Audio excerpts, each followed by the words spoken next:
Everything in this video my family personally uses to go fall camping. And so a lot of this stuff has been used for a long time, but this is stuff that we actually use when we go camping in the fall.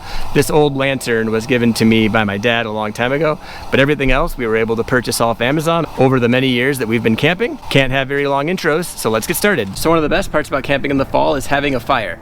It gets dark earlier in the fall, and so you're gonna have more time to sit around a campfire, so you're gonna use more wood than normal. If you're doing a primitive campground where you kind of walk a little bit, you have to carry some of the wood down to your campsite. It can be annoying to carry them because they come in wrapped plastic bags, or they're not very easy to hold, and they'll give you a lot of splinters on your fingers. And so we use these wood carrying bags, which are really cool. You basically just put it down and you'll put some wood into your bag like this, and then it has handles on it, and you can carry wood down to your campsite, especially if you have to go a little bit further. But it also works if you're carrying things that aren't wood. So like, let's say just you have some gear you want to carry, it always gives you a set of handles, and then you can put whatever you want in here, even like your stoves or different things to carry with you. So we actually have 2 of them because we used them so much. Having more than one was going to be very helpful. Or if you're trying to save wood and you're getting local wood to take on local trips, we don't take this very far because we're not trying to transport wood or anything. But if you have to move it from our wood pile to even just the backyard to have a campfire, or somewhere close to go camping, we can grab it off of here, put it on, carry it to the car. Really simple, really easy. So this is something that we purchased that definitely is worth it, and we use it a lot. So now let's move to the second part of this, is you actually have to have a way to start a fire. So now that we have our firewood, we have to have a way to light it. So of course you need a fire stick, but we have found that the best way to light our campfires is with Fatwood. This is basically the inside of a pine tree, the oily, waxy part, and then they split it into a whole bunch of pieces. But these are all natural pieces of wood. They are waterproof, and they're really easy to light. So you basically are just gonna use your lighter that I left outside in the rain and hope it lights. So I'll show you real quick how easy it is to light these, but if you look closely, you can see all the wax and stuff from the inside of the pine tree that will burn. So it's all natural, it's waterproof, and you just take your lighter and you can put it on there real quick, and it will light, and it'll go for 20 minutes, 25 minutes per stick. But I find that if you put a few sticks on it, you will really get any of your logs to burn. So I put it on here. I like to do both ends of it, and then it'll kind of burn together. See if we can go kind of quick right here. And then I use the fairly decent sized logs, and I'll just put them on like that, and it'll burn for quite a while. And if you put a few of them right here, you can really get a huge fire. We're starting to get some wind, and I'm up high right now, but look, it's still burning. And so there you go. Fatwood has become our secret to easily lighting campfires. They don't take a lot of room. I really just throw a handful of them into the car and then take them to our campsite. And if you really want to cheat, you could take some lighter fluid and throw it on top, then it really gets it going fast. But as you can see, doesn't take long, and you have a fire that will keep you warm in the fall. Now that you have your wood, you have your fire lit, it's still probably not bright enough to walk around your campsite, so you're going to need a lantern. So right here, I have a lantern, but this isn't gonna do you a lot of help, so let's use something bigger. And I have a variety of gas lanterns that we like to use. So I've got a bunch of different types, greens ones, a red one, Sears, and then of course the good old Coleman lantern. And these work really well.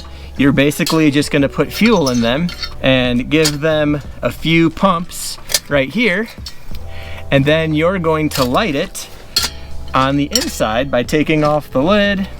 You can take off the glass, so we'll put it up right here, and you're just going to turn on the fuel, and it's going to light up and give you a nice warm glow of fire. So right now the fuel is heating up the mantles, and once it hits the right spot, just like that, it will glow, and it makes a nice noise, nice calm light.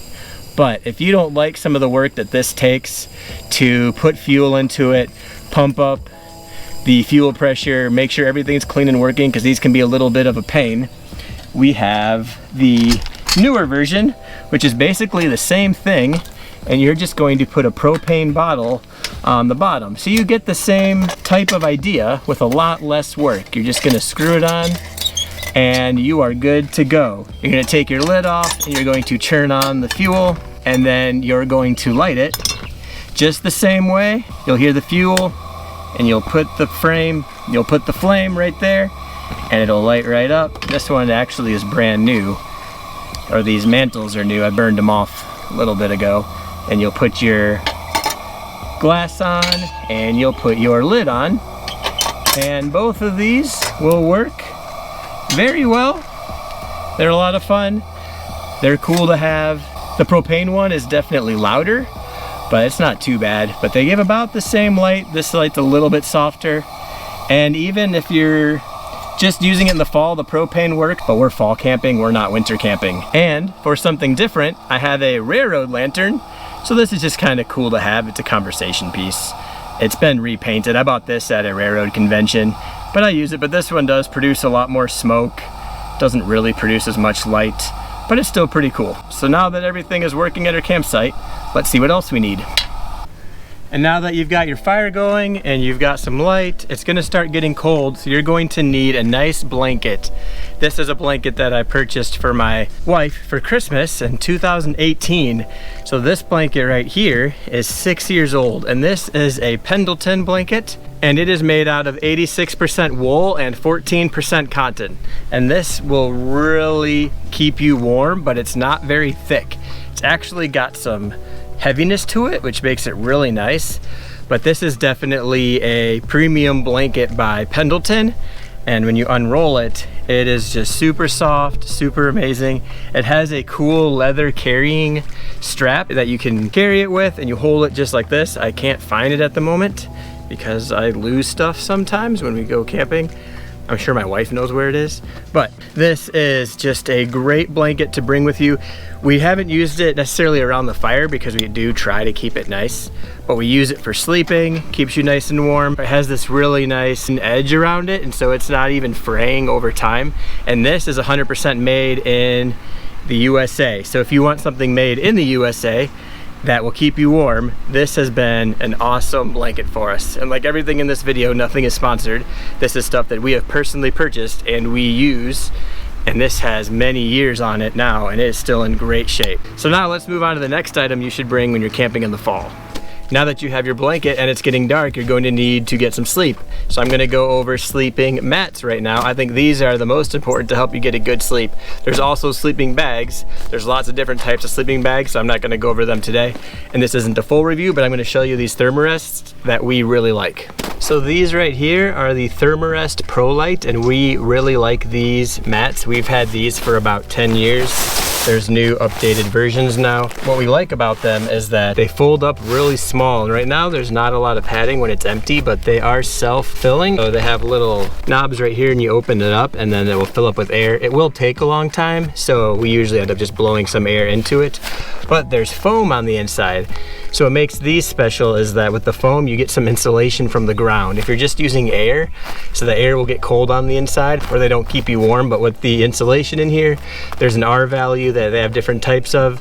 And so this is a 4-season, so this works really well in the fall. We use it in the winter too, it's not a big deal. But this is made in the USA, so another product that's made in the USA, I can just go off of what it says on their website for where it's made.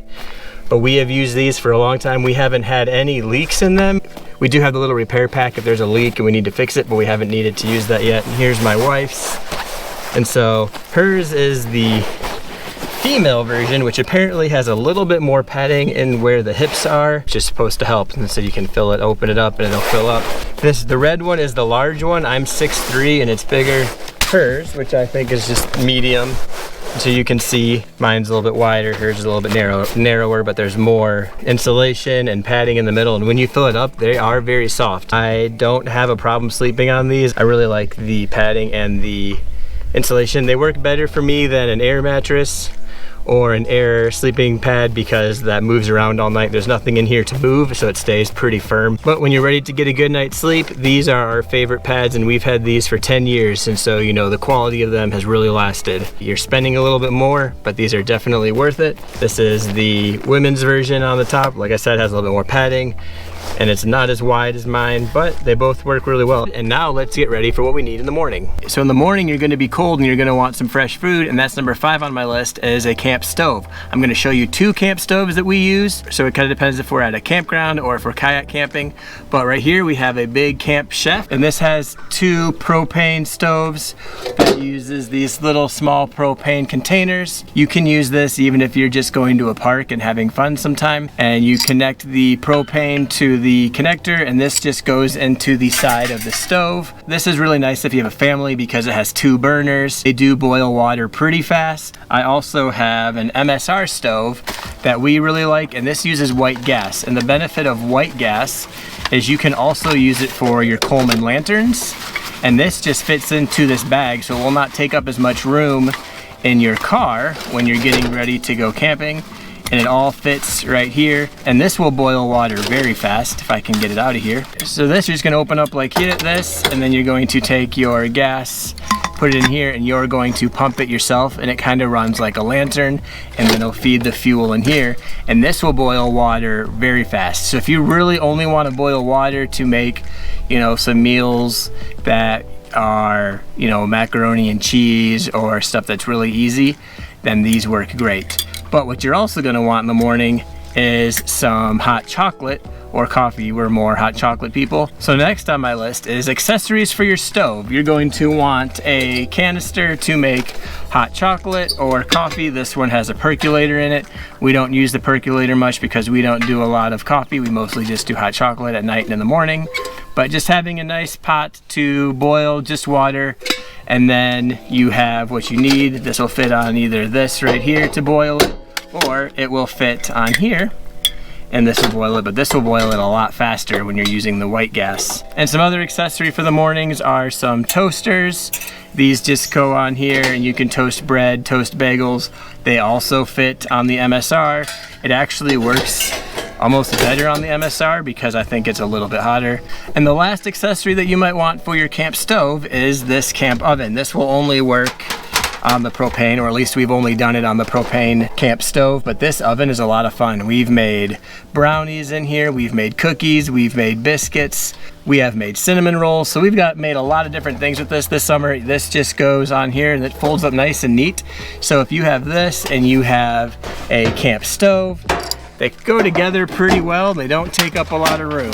So these are things I think that will make your food prep easier, and this camp oven is just something that's fun to have. And now that you're going to be cooking, you're going to want something that can cook on the fire because you're going to be making a fire because it's the fall. And one thing that works really well on the fire is stainless steel. So I'm going to show you this stainless steel set that I have from Stanport, and it all folds in to one nice container right here. So it's easy to transport. This is more for car camping, but when you open it up, you have a handle and it will connect right here, and you can turn the lid into a frying pan just like that. Works really well, nice and big. As you can see, I use these a lot. So I got these in 2014, I believe. So these are well used, still in very good shape. There's a lid. The lid has different sizes, and so it can fit on any size pot that you have in here. And all of them have a spot to have the handle, because if you're on the fire it gets too hot, but you also don't want this over the fire. You can also use it on the cooking stove. We use it on both the cooking stove and the fire. Most of these have just been used on the gas cooking stove, so they're pretty clean. I mean, you can tell which ones we've used on the fire, but the stainless steel won't rust, which is nice. These ones are made in China, but these have lasted a long time, got a lot of use out of them. Fold together just like that. It's probably kind of loud. And you have your whole set right there with your lid and your handle and everything you need. And you're also going to want some utensils. We really like this GSI Outdoors set. It just has everything in this folding container. We bought this in 2020. See, everything's in here. You got spoons, forks, you got a mismatch of a lot of different things. You have a food thermometer. We've got a cleaning scrub. This works really well. So some mats. I made another video that goes over all of this, but this cheese grater is amazing. This cheese grater is one of the best cheese graters we've used. I've actually used it in our house sometimes, and this egg whipping piece is really nice. But this is all stuff that you can use. It would be nice if it came with a can opener, so we do have our own stainless steel can opener so it doesn't rust. So if the set came with a can opener, that would be really useful. But everything in here is just with us, and so there's your pots and pans and cooking utensils that you're going to need on your trip. You wake up in the morning and you want to warm up fairly quick. We have a heated jacket. This one belongs to my wife, and it has heating pads on the inside of it and on the shoulders, and it has a hood. And it's fairly thick and heavy, but let's look closer at it and see what it will do for you. So let's look closer at this jacket. This is by Soljiki, something like that. This is from Amazon. There's a lot of little brands that are kind of the same idea. And it has 6 heating zones right here in the middle, and then around your torso, and then up here on the shoulders. And over here, there's a button to turn it on. So you hold it down for 3 seconds, and you will get a blinking red light, and that is the hottest temperature. There are 3 settings. There is red, which is 55 degrees Celsius. I'll put what that is in Fahrenheit on the screen. There's white, 45 degrees Celsius, and blue, which is 35 degrees Celsius. So it gets a little bit cooler. To power it, you just have this little corner pocket right here, and it has a USB charging brick, and it uses kind of a proprietary plug-in. I mean, it's not completely different, but they do say to use this charger with it, so it doesn't really work just with the normal power bank. But it does have USB-C and USB-A out to charge your phone. So if you also need to charge your phone, then it just goes into this little pocket right here. You can zip it up. It does say it's washable, and you just take out the power brick, and it says it's safe for the washing machine. We haven't put it in the washing machine. We just used it last winter, and it also says it's TSA safe. So if you buy one, you'd have to check all that stuff. These are pretty cool, and so if you're waking up in the morning and you want a little bit of heat just to warm you up. So I have a thermometer, and we're gonna check to see what the temperature is that it's reading right now. Here is a heating pad behind here, and let's see what we're getting. We have 85, 91. This would be on your back between your shoulder blades. You know, outside it's 66 degrees, 64 degrees.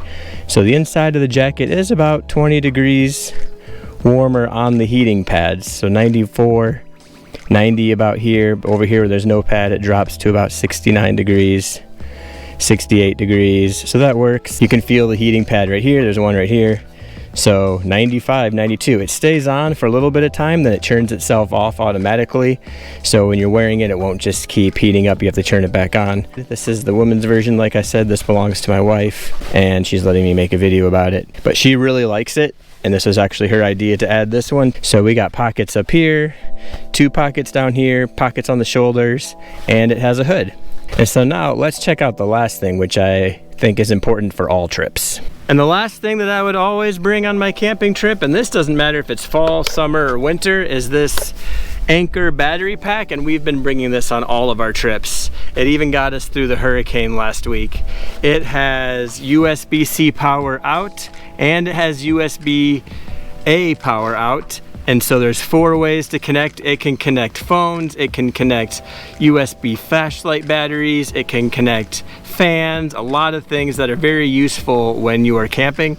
It also has a solar input to charge it. We've never had to do that, and I don't have a solar thing to know exactly how well it works.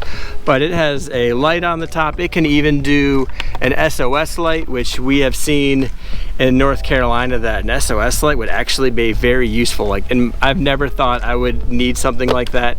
Thankfully, I have never needed something like that. But some people who are in an emergency, it's just something that could be nice to have. But it has a light that works well with a campground, and it's very easy to carry. It's a little bit heavy, but this lasted for 5 days with just charging phones and flashlights. So if you're charging a laptop, it would go a little bit quicker. But what we do is we put this on our camp table, and then everybody can plug anything into it, and then they are all set for, especially for a weekend of camping. This is my favorite battery that we bring on our camping trips, and so I highly recommend it. Not sponsored, of course. I hope that gave you some ideas for items that can make fall camping even better. A lot of these items can be used for summer camping or fall camping, but you know, fall camping's coming up. Try to focus on things that'll help you stay warm. Speaking of warm, we're gonna hopefully do some winter camping in our hot tent. So stick around for that, and maybe I'll do a list of the things that we are using to get our hot camping season started. So thank you everybody for watching, and have a great day.